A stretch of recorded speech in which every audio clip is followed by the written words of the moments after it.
Pemirsa, korban pelecehan seksual yang dilakukan oleh dua oknum guru ngaji terhadap santrinya di Kabupaten Bekasi, Jawa Barat kini bertambah menjadi 4 orang. Polisi menemukan bukti baru berupa daftar nama sejumlah santriwati yang diduga kuat menjadi korban lainnya.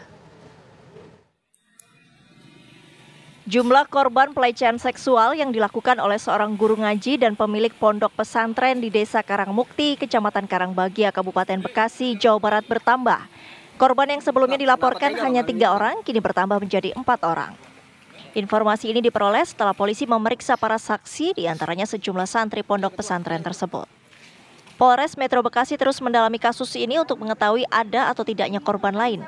Dari hasil penyelidikan, polisi menemukan bukti baru berupa daftar nama sejumlah santriwati yang diduga telah menjadi korban aksi bejat pelaku. Korban ada 4. Ya, yang bersangkutan itu ada 4 korbannya, kemudian dari anak totalnya sudah melakukan hubungan ini terhadap 2 korban itu sebanyak 10 kali. Kemudian bapaknya sudah melakukan ini sebanyak 7 kali terhadap 2 korban. Jadi itu selama 4 tahun terakhir? Selama 2 tahun terakhir. 2 tahun terakhir. Sebelumnya, ayah dan anak berinisial S dan MHS telah ditetapkan tersangka dalam kasus ini.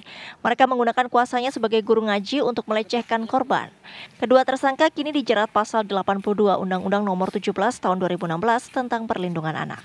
Dari Bekasi, Jawa Barat, Suryo Daryono, TV One mengabarkan. Pemirsa, jumlah korban pelecehan seksual di sebuah pondok pesantren di Bekasi, Jawa Barat bertambah menjadi 4 orang.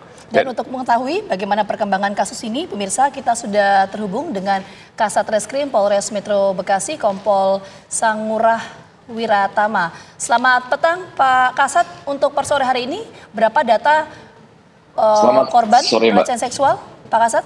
Ya, selamat sore, Mbak. Jadi kebetulan baru aja saya update tadi bahwa kemarin itu 4, per hari ini mungkin udah bertambah 1 lagi, Mbak. Jadi korbannya jadi ada 5, Mbak. Baik, lalu berdasarkan daftar itu seperti apa, Pak? Ada berapa banyak sebetulnya santriwati yang menjadi korban pelecehan dari guru ngaji ini?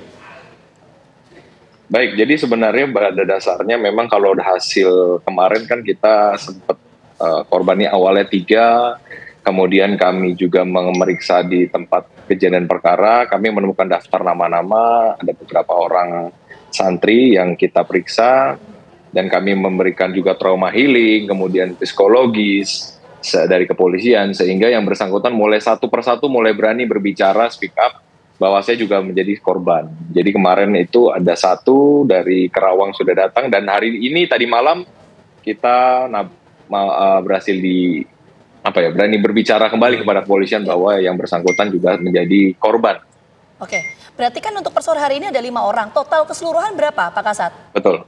Belum dijelaskan tadi. Sampai saat ini 5, Mbak. Jadi sebenarnya sampai per hari ini jadi ada 5 total. Baik, 5 ini mereka yang berani speak up, yang berani berbicara. Tapi apakah ada kemungkinan akan bertambah jumlahnya? Jadi sampai detik ini kami juga berusaha semaksimal mungkin.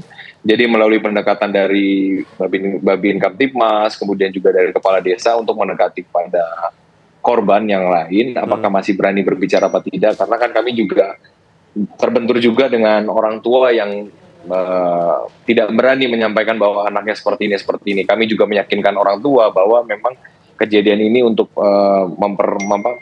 menambah keberanian orang ini kan juga nggak semua orang berani ya, Mas, untuk berbicara hal ini. Sebenarnya seperti apa sih kronologi sampai guru ngaji ini kok bisa melakukan pelecehan seksual terhadap 5 santri ya sampai saat ini? Jadi hasil pendalamannya memang contohnya seperti yang tadi malam kami periksa, yang bersangkutan ini misalnya contohnya yang tadi malam berbicara bahwa yang bersangkutan disampaikan bahwa cara ngajinya masih salah atau belum hafal. Kamu dipanggil untuk ketemu dengan MHS dalam hal ini, anak dari pelaku, dia diajarkan, kemudian caranya seperti ini, cara bacanya, kemudian lama-lama yang bersangkutan itu dilecehkan dengan diraba-raba di bagian-bagian vitalnya, kemudian ditindih, dicium.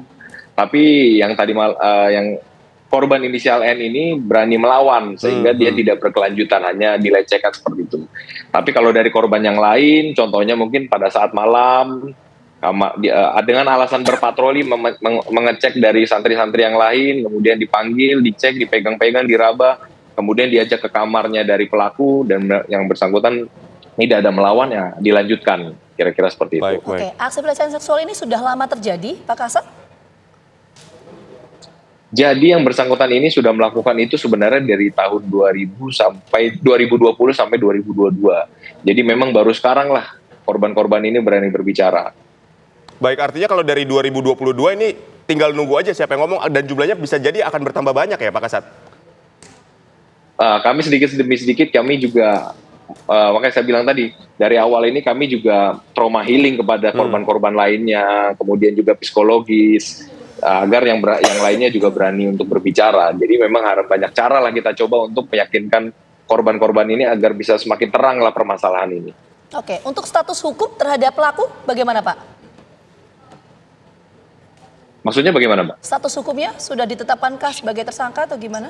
Oh sudah, dua orang ini sudah kita tetapkan sebagai tersangka ya dari hari Sabtu lalu ya, Mbak. Baik, lalu dikenakan pasal apa dan berapa ancaman hukuman terhadap tersangka ini?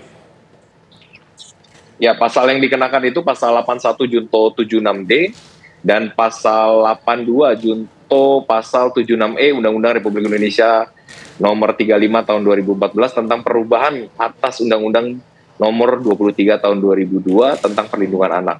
Yang bersangkutan bisa dikenakan hukuman maksimal penjara 15 tahun dan denda 5 miliar rupiah. Baik, terima kasih Pak Kasat Reskrim Polres Metro Bekasi Kompol Sangurah Wiratama telah berbagi informasi kepada kami. Selamat sore Pak.